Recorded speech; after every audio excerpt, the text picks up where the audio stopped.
What's up? It is Miss Devoted Tiff, your chime in chick, back again to talk Married to Medicine. Tonight, episode 6 of season 7, and it was a doozy. So, let me get into my recap. I try to go play by play. So, we start out with where they cut away to little moments with all the families. First, it was Toya and Dr. Eugene, and she's getting ready for the trip, and he was like, "Well, yeah, I don't mind you going with her because I know she's not gonna have all these naked men around." So he had his chance to do a little dig about how she surprised everybody at the paint and sip. And then it goes over to Dr. Contessa and Scott. You can see that there's still a little shaky ground between the two of them because she was like, "Are you gonna be okay with the kids for 3 days?" Which I do feel like was a crazy question because he's had been doing that, and he responded in kind. He's like, "It's nothing new." Then we go over to Dr. Heavenly and Dr. Damon. She's packing for the trip, and her daughter is being as honest as she always is, telling her what's ugly and what's not. And then Dr. Damon comes up, and this is when we find out how Heavenly does her magic because he called her out about her not telling him about the naked men's isn't being picked up and all of that. And man, I could really learn a lot from her. I was taking notes because she played that thing so smooth. You hear me? She did not act nervous. She did act not like, "Oh, I'm so sorry, baby. I should have told you." Like she finessed that thing, boy. I was like, yes, I want to be her in my next life because she just kept it real smooth, kept it real G. She was like, I was offended. Like she totally played up that she was so disgusted, even though he'll see when he watches that she low key, maybe high key, enjoyed certain moments. Now she did tell the little boy to put her down. I will say that, but of course Bravo didn't cut away to her saying that. Bravo cut away. Bravo's so shady with they editing. They cut away to her telling the boy, "Come here, closer." And then she started trying to describe the man penis like her husband want to hear that, Lord.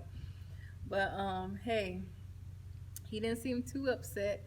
She was smart. She threw in sex. She was talking to him. She's like, "Well, I was just too busy." Basically, she was like, "I hadn't brought it up because I was too busy having sex with you when you get home from work."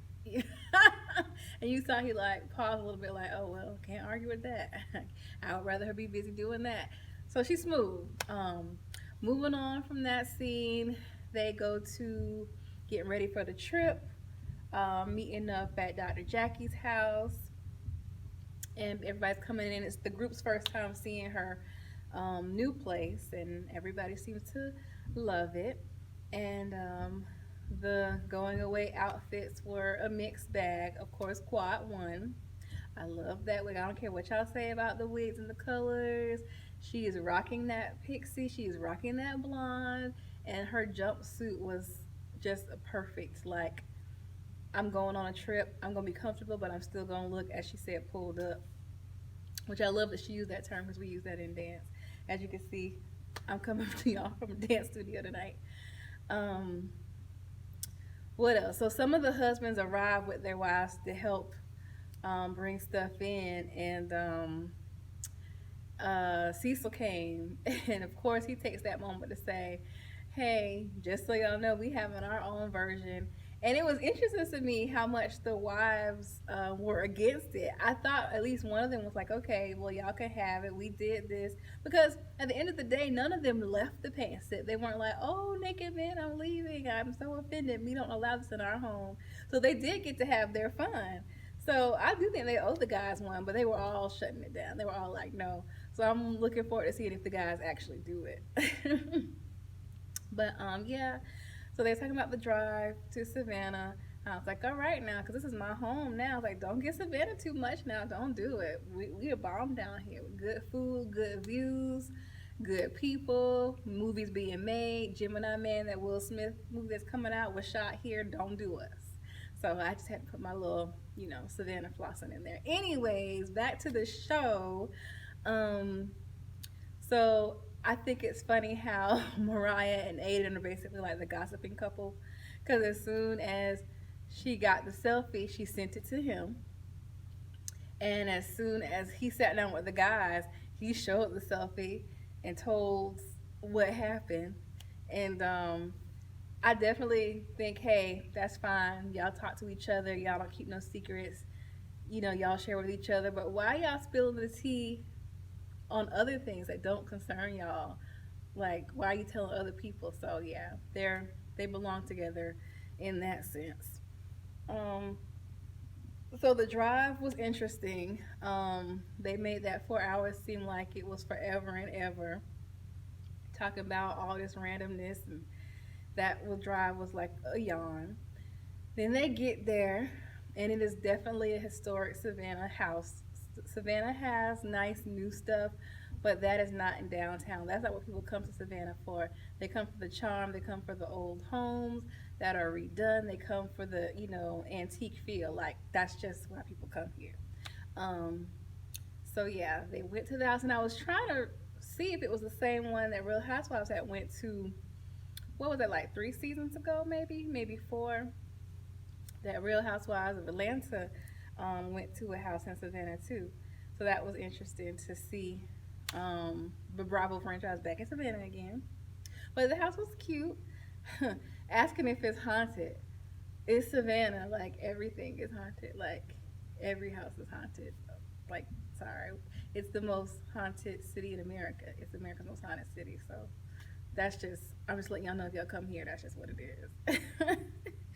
Anyways, Toya threw her little shade at Heavenly. She was like, this house is like Heavenly, as old as antique, but at least it has character. I was like, wow, okay. Those two, I feel like, are always gonna be slightly going back and forth. So that just is what it is with their relationship. So they get settled in there, and the rooms now.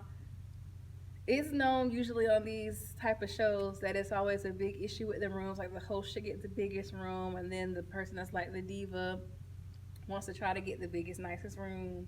And I liked how most of the group played it like, I'm not finna be getting all worked up and running and acting all crazy and stupid over a room. Y'all can have that. I thought that was kind of classy, because at the end of the day, you gotta sleep somewhere, and nothing is horrible as much as y'all pay, or as much as Bravo pays to be in those kinds of homes and have that type of service. So just chill.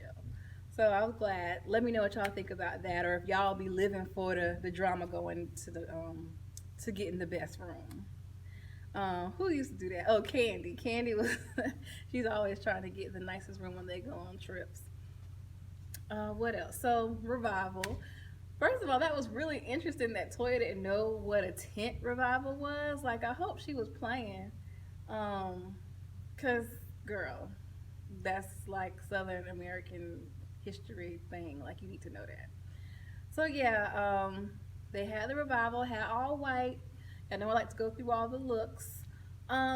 Nobody really super offended me with their look. I thought, and it's kind of hard to go wrong with all white unless it's like bad fabric, or if it's like feathers or something like that. But other than that, it's kind of hard to get all white wrong.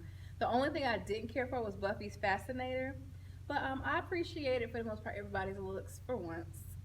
Let me know what y'all thought of the all white looks down in the comments. So they get there. It's the Cohen's retreat, I believe, and it's set up really beautiful. And Jackie being Jackie, she always gonna not just sit down for dinner when she decides she wants to be the peacemaker. She always has it to be a moment with some type of theme. Obviously, this theme, she did like the lemonade thing before. She did the emergent tea. She always has a theme with it, which I think is cool. This time was revival, and she took that theme to the nth degree, because she brought scrolls, like like old scrolls, so they could make a new girl's code. And so everybody got to write down one. And she, Jackie's the best with light shade. I've said that before. And so she threw her shade at a quad, because at the emergency, she kept pulling issues out of the little jar. She's like, just one girl code. And Jackie's is probably the one that I vibe with the most. Her request to be written into the girl code is ride or die. Like, don't tell me what to do one way or another, but whatever way I decide, just have my back. Just help me pick up the pieces, even if I choose wrong. Like, I just need somebody that rock with me, with my good decisions, with my bad decisions. Like, don't become my mom. Listen, give me your advice, but like, don't overdo it where it's like you stop talking to me because I didn't take your advice. You know what I'm saying? Like, don't do that. Be ride or die. What were some of the other ones? Um, Mariah and the honesty thing. And you could tell that she was already in her feelings, kind of brimming right under the surface. And as we see later in the episode, it tipped over. But ooh, she got real worked up. And it's so funny though that because she has been caught in lies in the past, so for her to be so upset about the lie one, but we obviously know it's because about the drug rumor, is why she's in this moment super sensitive about truth and lies being told. And her comment about, you know, y'all need to be saying some foolishness shouldn't even be questioned. I gotta put a pin in that because first of all, you can never say never. You can think you know your friends, you know how they are with you. You can say, well, based off of my experience, I don't think so. But I'm not the one that's like absolutely no way, couldn't never happen. Like I'm not gonna go to that far, but I'm gonna say, oh, I don't think that's true. You know, and I'm gonna leave it at that. But it sounds like she wants them to be like super like, how dare you? You know that's a lie. I don't know that's a lie. Excuse the lights. What was the next one? Buffy and her wealthy woman problems. Now we've all experienced people if they found out you got a little something that want to try to hold something. But that thing had her crying like it's not my fault that I have more money than my friends. Oh, how dare they borrow money from me? I can't even speak to that situation, but it was kind of funny to me for her to be so sad about it. It's like, it's not my fault I'm richer than them. But, you know, we all have our own problems at our own level. So, you know, she had to get it out, honey. So you get it out. You know, you cry your rich girl tears. I'm so sorry that people are asking you for money. Family off limits. I agree with that. This show is interesting because the families are part of the storyline, and sometimes, like with husbands like Cecil, the family inserts themselves.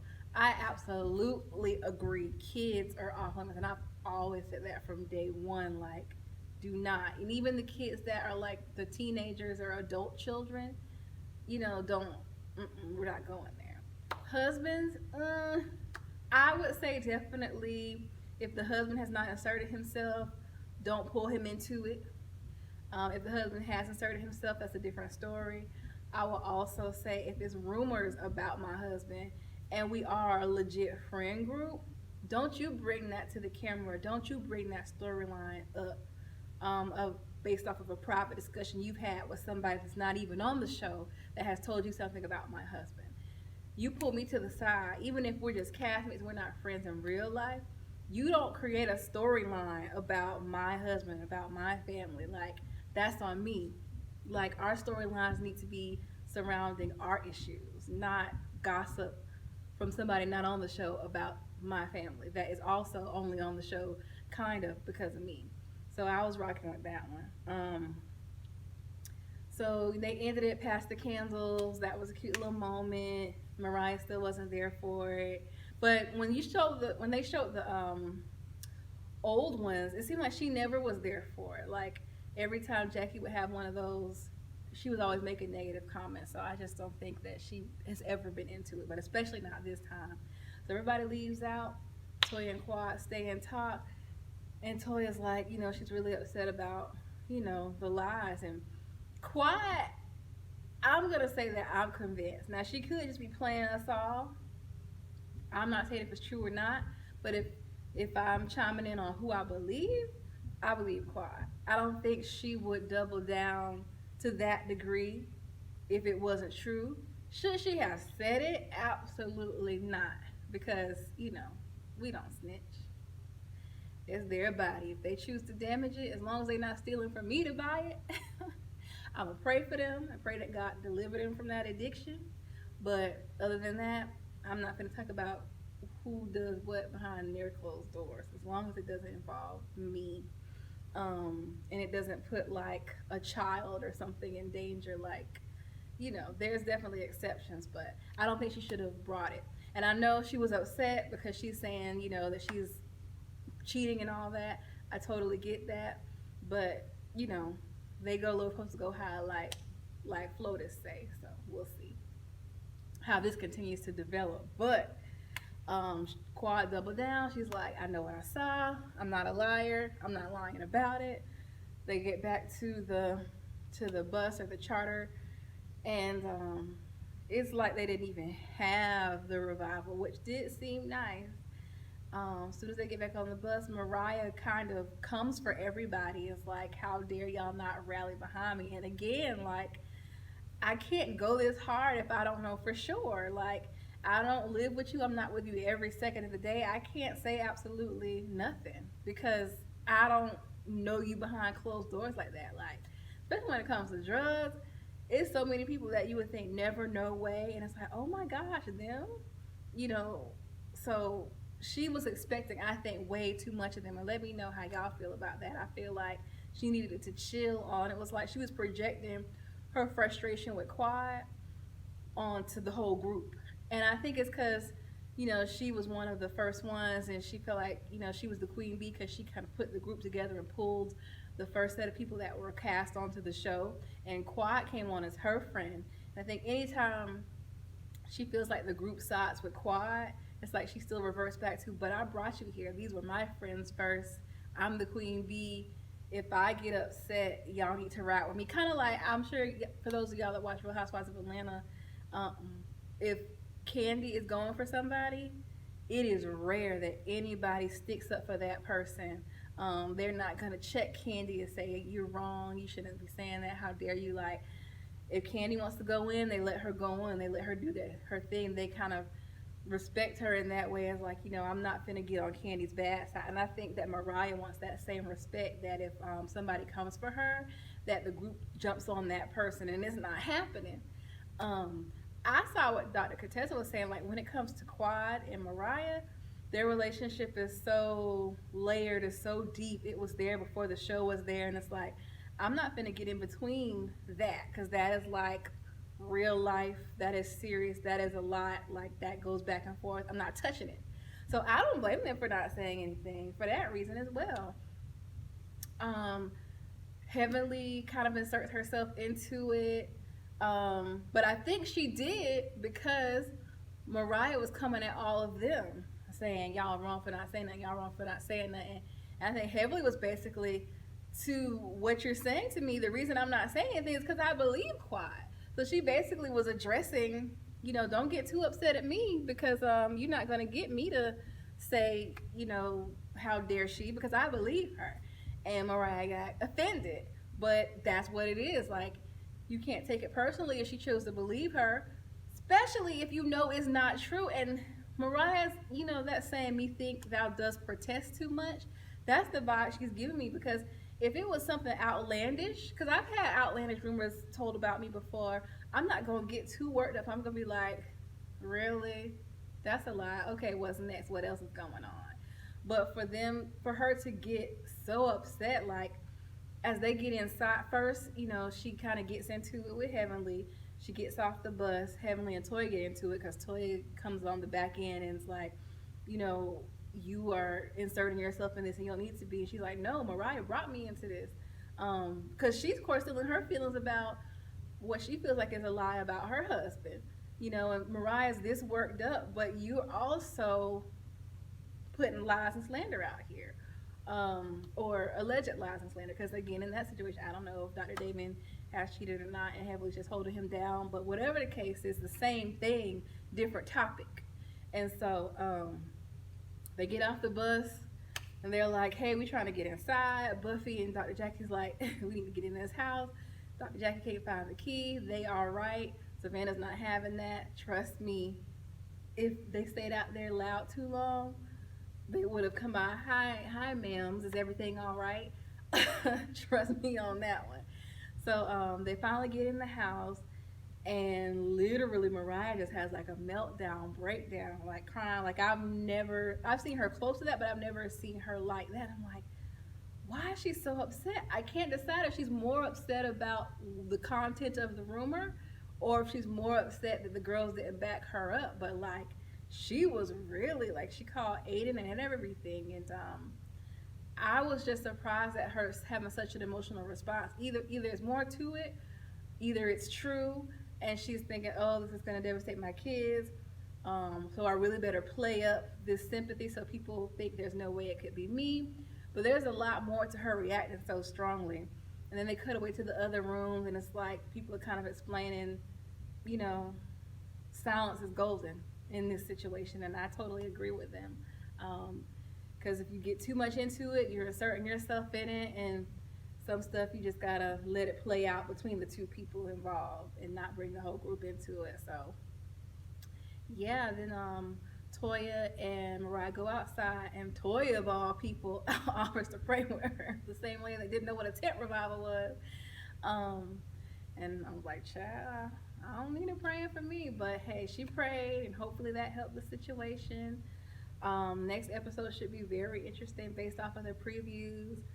But yeah, tonight, basically, long story short, it was like a 5 minute reconciliation, and then it went to hell in Savannah. So stay tuned for next time. Thank y'all for letting me chime in. I can't wait to hear from the other Married to Medicine folks and see what y'all thought of tonight's episode. And don't forget to subscribe and share with other people that also enjoy Married to Medicine. Again, this is Miss Devoted Tiff, your chime in chick, and I will catch y'all next time. Bye.